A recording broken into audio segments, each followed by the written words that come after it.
dengan siklus hidup patogen. Ya. Jadi perkembangan patogen dari suatu stadium ke stadium yang lain.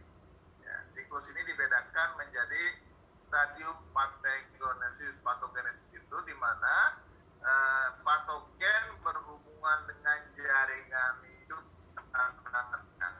patogen ada disebut dengan stadium patogenesis. Ada patogen pada tanaman inang dan terjadi hubungan makan, ya. Apakah hubungan makan itu dimenangkan oleh patogen atau tidak, tapi itu sudah masuk stadium patogenesis, ya. Kemudian stadium saprogenesis, ya, stadium di mana patogen tidak berhubungan dengan jaringan hidup tanaman inangnya.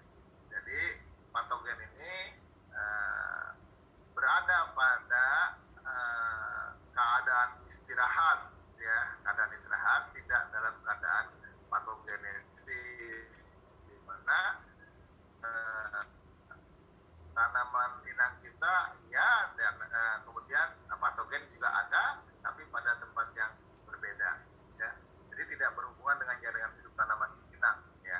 Nah, stadium saprogenesis ini dia untuk survival, patogen itu berada pada berangkasan pada lapukan-lapukan sisa-sisa tanaman di sekitar lahan kita, ya. Dan ini bisa kita bayangkan bahwa dia bisa hidup pada ini, berarti dia bersifat obligat. Dia bisa, kalau tidak ada tanaman, dia berada pada saprogenesis. Ada juga yang bersifat praktis juga. Maksudnya gini, tanaman inang kita tidak ada, tapi dia harus hidup, maka dia hidup pada inang alternatif. Artinya pada tanaman yang hidup. Inang alternatif itu lebih mudah dikenali bahwa inang alternatif itu adalah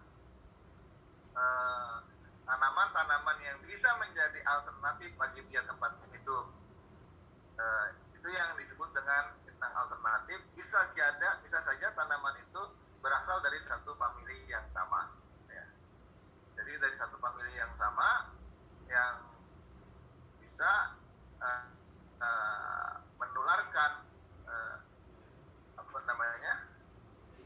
yang bisa tempat host bagi patogen.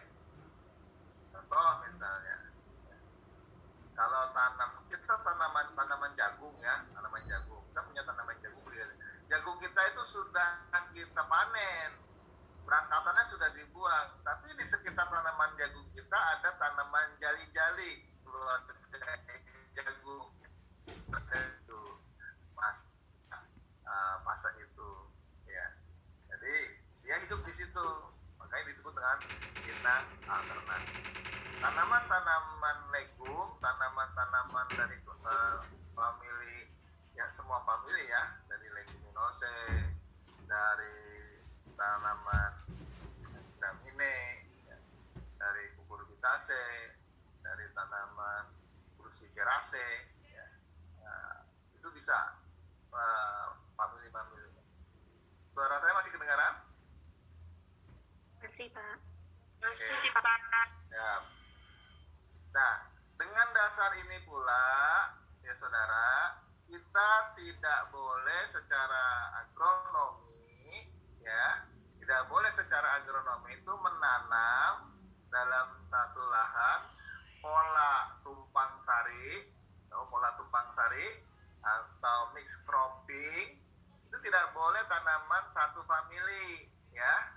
Satu famili nggak boleh. Misalnya saudara tanam tomat, saudara juga tanam cabai, saudara tanam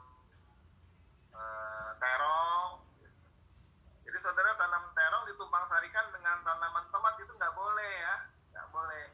Karena tanaman itu satu famili, ya, satu famili. Sehingga patogennya bila tidak ada tanaman terong sudah kita panen, ya dia hinggap di tanaman tomat, gitu. Itu yang tidak boleh.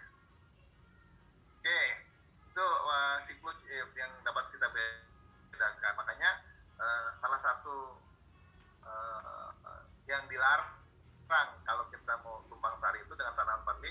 adalah sulitnya untuk memutus siklus hidup dari patogen.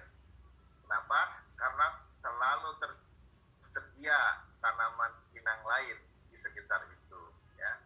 Itu menjadi catatan penting ya dalam perkuliah ini, patogenitas ini, termasuk hama, ya. Karena tanaman-tanaman tertentu hama dan penyakitnya itu sama. Oke, kemudian penyakit endemi, ya ini istilah ya, penyakit yang selalu timbul dan menimbulkan kerugian kurang begitu berat. Kemudian epidemi, penyakit yang timbulnya secara berkala dan menimbulkan kerugian yang cukup berat. Kayaknya ada ilmunya nih, epidemiologi.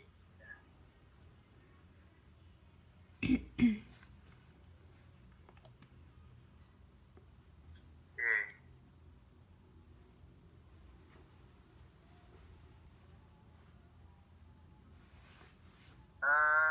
Saya share